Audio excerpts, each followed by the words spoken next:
Bismillahirrahmanirrahim. Assalamualaikum warahmatullahi wabarakatuh. Waalaikumsalam warahmatullahi wabarakatuh. Innal hamdalillah nahmaduhu wa nasta'inuhu wa nastaghfiruh wa na'udzu billahi min shururi anfusina wa min sayyiati a'malina. May yahdihillahu fala mudilla lahu wa may yudlil fala hadiya lahu. Asyhadu an la ilaha illallah wahdahu la syarika lahu.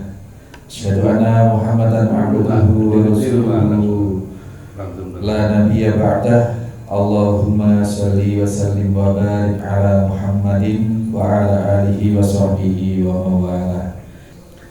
Bapak-bapak, ibu-ibu, segenap hadirin di Aula Yatim Center Al-Firas Situbondo serta segenap musnami dimanapun berada yang menyimak kajian kali ini, rahimani wa rahimakumullah.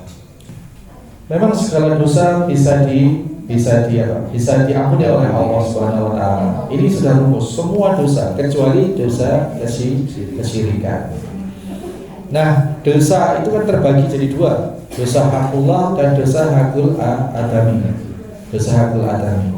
Di antara dosa yang berat memang untuk mendapatkan pembersihan dari Allah Subhanahu wa taala, dosa yang bersifat hakul adami.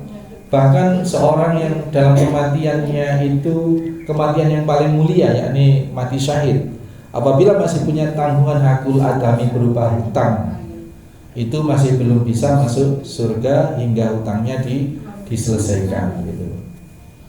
Itu. Tapi bahwa apakah orang yang seperti itu nanti tidak bisa masuk surga? Ustaz? Bisa, asalkan tidak musyrik saja. Kan cara mengampuni Allah itu kan ada dua: menghapus begitu saja kesalahan-kesalahan orang, dan diampuni dengan cara dicuci dulu di neraka. Yang berat, dicuci dulu di neraka. Kalau ada sesuatu yang belum diselesaikan kemudian tidak mendapatkan syafaat, tidak mendapatkan permakluman dari Allah, maka ya konsekuensinya harus dicuci dulu dalam rangka mendapatkan pembersihan dari dosa-dosa itu. Tetapi ada mekanisme. Misalkan orang tua pernah merasa bersalah dan belum sempat minta maaf ketika orang tua masih hidup dan sekarang sudah meninggal. Insya Allah. Jadi dengan cara kita mendoakan beliau sebanyak-banyaknya, sesering-seringnya mendoakan kepada Allah maghfir lahum kalau dua orang ini. Kalau orang tua laki Allah maghfir lahu, orang tua perempuan Allah maghfir laha. Selalu itu. Dan meniatkan semua amal soleh kita itu untuk kebaikan juga kepada kedua orang tua. Sholat kita, kemudian amal ibadah kita, sedekah kita, perjuangan mencari ma'isyah kita, mengajarkan ilmu kita, semua kita niatkan pahalanya juga mengalir untuk kedua orang tua. Dan yang berikutnya adalah menyambung silaturahmi. Silaturahmi dengan silaturahim beda ya Pak. Silaturahim itu yang ada ikatan nasab, itu rahim, maka dikatakan rahim. Itu misalkan ponakan ya, sepupu, dua pupu, ponakan. Nah, itu silaturahim.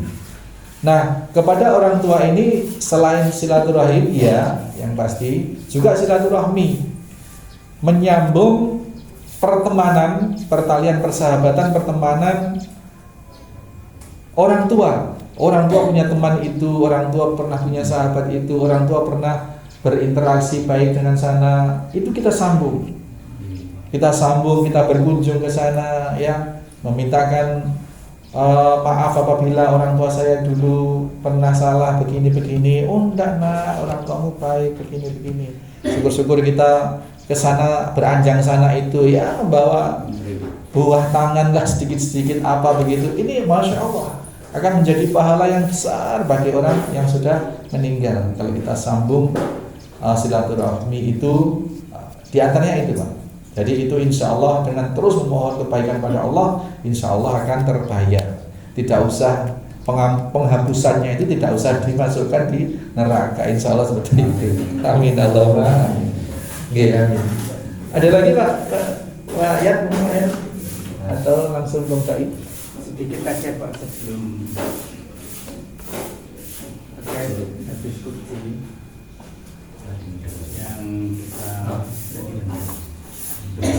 bahas hari ini dalam bab ibadah untuk senantiasa bersungguh-sungguh menjalankan sebagai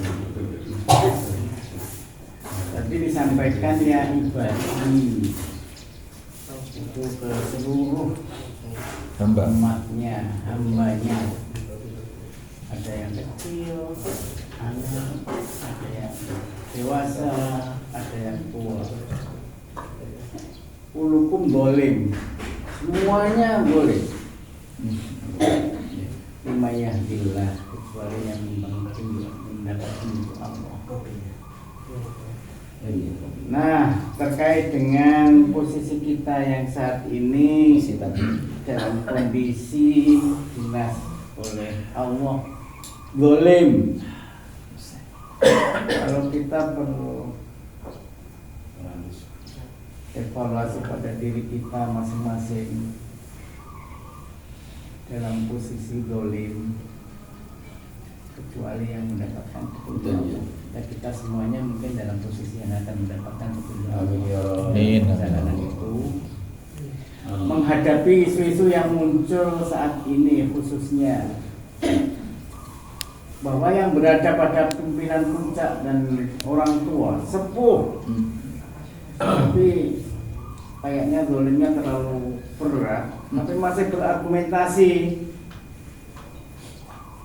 dengan jalur hukum, dengan jalur ini itu,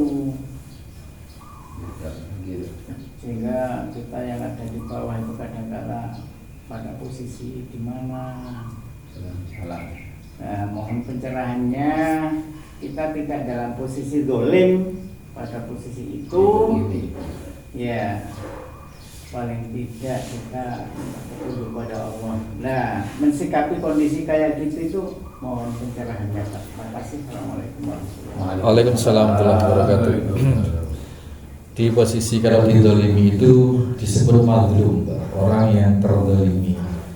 Orang yang terzalimi di antara pihak yang doanya diijabah oleh Allah Subhanahu wa taala. Ini satu peluang besar buat kita yang dalam banyak hal dalam bernegara ini kita terzalimi sezalim-zalimnya. Dari sisi pajak itu saja Pak, itu sebenarnya sudah kezaliman. Tidak ada dalam konsep Islam itu pajak. Pajak itu adalah bentuk penyerapan atau pemerasan lah dalam tanda kutip. Dan itu memang diterapkan oleh pemerintah penjajah. Dan di saat Orde Lama kayaknya tidak ada Pak. Pajak itu kayaknya tidak ada Orde Lama itu. Saya nggak hidup di zaman Orde Lama, tetapi kalau saya buka-buka literatur itu pajak itu mulai diterapkan di zaman Orde Baru. Orde Baru, sepertinya begitu. Allah alam shawab. Dan ini dari sini saja kita sudah punya status sebagai madlum. Status sebagai madlum. Ya, terzalimi. Nah, ini satu peluang besar buat kita untuk kita memohon kepada Allah Subhanahu wa taala, karena kita sebagai pihak yang terzalimi, ini doanya makbul. Insyaallah makbul. Maka kalau kita sadarkan betul, kita buka basirah kita bahwa Allah itu basirah kita terhadap tauhid uluhiyah dan rububiyah tadi, insya Allah kita bisa mendapatkan peluang kebaikan yang sangat-sangat besar di sini, karena kita doanya Allah ijabah. Di satu sisi orang zalim itu yang menzalimi kita itu seharusnya ada sebuah kemungkaran. Dan Rasul Sallallahu Alaihi Wasallam dalam menyikapi kemungkaran sudah jelas memberikan bimbingan pada kita. Kita harus proporsional, tidak boleh takalluf. Proporsional itu bertindak sebagaimana kemampuan kita. Kalau kita dalam posisi punya tangan, punya kekuasaan, kita harus mengubah atau merespon kemungkaran itu dengan kekuasaan kita. Kalau kita melihat misalkan sistem peradilan ini zalim misalkan, dan kita presiden, nah kita punya kekuatan. Kalau kita DPR, kita punya kekuatan, punya tangan untuk mengubah itu. Nah, apakah pertanyaannya apakah yang di sini ada DPR atau presiden? Nggak ada kan? Nah, berarti kita gugur kewajiban kita terhadap kezaliman peradilan yang berlaku kalau memang itu zalim. Dan memang kayaknya cek zalimnya kayaknya. Itu ya. Terus yang kedua, apa istilahnya? Juklak dari Rasul sallallahu alaihi wasallam. Kalau kita melihat kezaliman, kita harus mengubah atau merespon dengan lisan. Kita ngomong. Nah, kayaknya ini yang terbuka. Demo. Banyak meragamnya. Sekarang era keterbukaan, era digitalisasi begitu. Kita bisa membuat pernyataan terbuka, ya, meskipun kapasitas kita siapa begitu, kita tetap bisa membuat pernyataan terbuka. Bikin video misalnya, wahai Pak Prabowo, saya berangan-angan bikin seperti itu, Pak, bahwa ekonomi kita ini masih akan tidak pernah stabil, tidak akan pernah tentram negeri ini kalau kita masih mengakses sistem ribawi, misalnya seperti itu. Nah, ini kita di era medsos ini bisa, boleh. Dan saya satu saat memang lagi penanganan untuk itu. Sudahlah, mau dibikin Danantara, mau dibikin apapun saja, itu rumusnya satu. Kalau secara ekonomi ini kita masih mengakses sistem ribawi, mustahil rakyat itu sejahtera. Apalagi baldatun thayyibatun wa rabbun ghafur, mustahil, karena itu sudah resep dari Allah Subhanahu wa taala.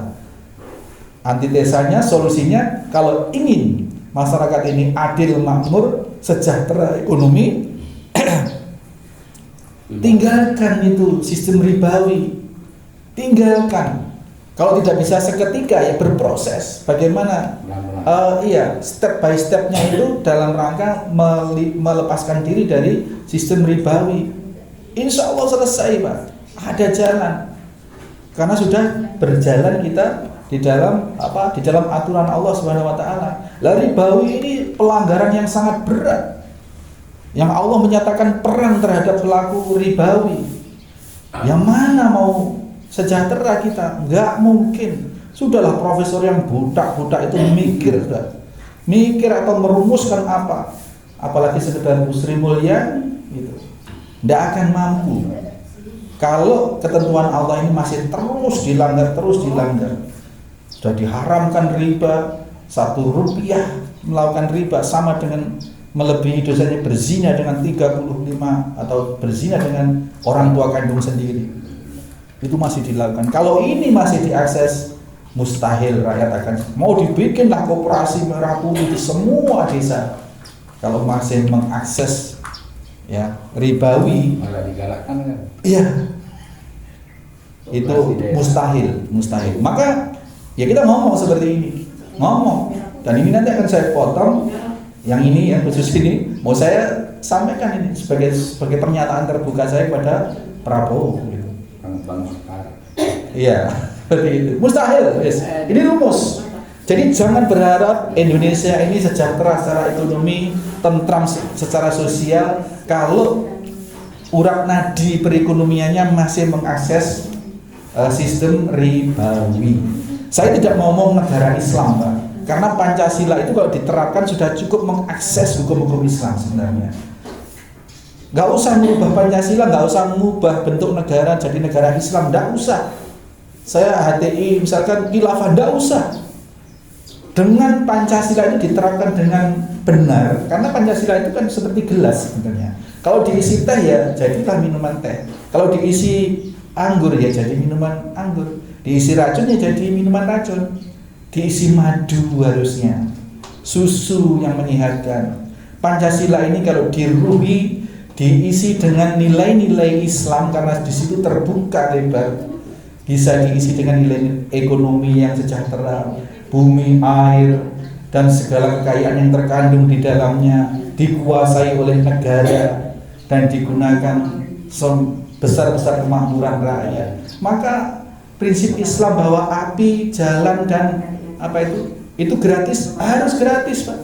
Minyak harus gratis, gas harus gratis, bensin harus gratis, jalan tol harus gratis, api, jalan dan air itu harus gratis. Itu harus bisa gratis Pak. Sumber daya alam kita luar biasa. Ya, bisa gratis. Jadi saya kalau bicara sama teman-teman HTI khilafah, khilafah ya monggo lah, tapi jangan di-mob yang khilafahnya itu akan menimbulkan penolakan dari banyak pihak. Cobalah di-mob, kalau nilai-nilai Islam itu diterapkan, misalkan bensin bisa gratis, jalan tol bisa gratis, air bisa gratis, energi gas bisa gratis. Ini yang harus kita dakwahkan. Sehingga meskipun tidak menjadi negara khilafah, tetapi nilai-nilai Islam bisa kita terapkan. Tidak mengakses ribawi, tidak ada pajak. Sudah, ini sudah di blow up sudah. Dan memungkinkan Pak, bukan omong kosong. Ngaji. Tanpa pajak. Negara tanpa pajak. Negara yang menerapkan hukum Islam itu tanpa pajak Pak. Dengan menegakkan zakat tentunya.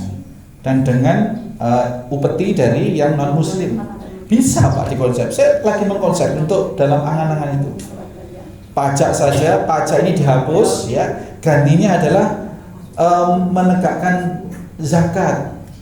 Zakat inilah yang perlu dibentuk satgas-satgas di semua RT, semua RW misalnya seperti itu. Dan itu kewajiban bagi warga negara, bagi umat Islam untuk mengeluarkan pajak, dan itu harus dipaksa memang. Kok pajak apa tadi? Zakat, maaf. Zakat. Itu akan sangat mencukupi Pak. Sangat mencukupi. Sekarang saja maaf. Ormas-ormas Islam kayak Muhammadiyah, kayak NU itu menggalakkan pajak bagi warganya. Bagi pajak. Zakat. Lazis itu ya. Zis itu. Itu Masya Allah Pak. Iya. Lazismu itu kalau ormasnya itu amanah Pak. Yang saya tahu di Muhammadiyah itu sangat amanah. Itu Masya Allah kekayaannya sekarang jadi ormas sedunia yang paling kaya itu Muhammadiyah. Itu. Lazis itu juga demikian, menghimpun zis, zakat, infak, sedekah dari warga NU. Itu juga luar biasa asetnya. Nah, saya bayangkan Pak, kalau ormas-ormas bisa berjalan sendiri-sendiri seperti itu dan pelaksanaannya tentu tidak optimal. Itu kalau diakses oleh negara Pak. Negara menerapkan lazis atau basnas atau apa itu diterapkan dengan konsekuen dengan menghapus pajak. Masya Allah Pak. Negara melebihi Arab Saudi makmurnya Pak. Karena kekayaan kita tidak hanya minyak. Arab Saudi itu hanya minyak tok loh Pak. Diterapkan hukum Islam begitu makmurnya. Di kita ada emas, ada nikel, ada macam-macam. Tidak usah pajak. Surga bocor bahasanya, swarga bocor ya Indonesia ini. Kalau sampai Indonesia tidak makmur berarti ada yang salah di dalam menerapkan pengelolaan negara ini. Nonton gitu. Jadi bisa kita hanya ngomong seperti ini Bang. Kalau kita mengeksekusi dengan kebijakan kita nggak punya tangan. Iya. Nggak punya tangan. Dan yang terakhir menyikapi kedzaliman, kemungkaran itu dengan hati. Gak setuju aku sih, koyo gak setuju, tapi gak ngomong yo gak duwe akses, gak iso ngomong, gak duwe panggung, gak bisa pegang mic gitu ya, gak bisa medsos, gak bisa ngomong. Terus pokoknya gak setuju dengan itu ya wis manut, tapi yang gak setuju gak iso apa-apa. Dan itu yang disyaratkan oleh Nabi Sallallahu Alaihi Wasallam, yang diperintahkan dalam rangka menyikapi kezaliman atau kemungkaran, dan itulah selemah-lemah iman.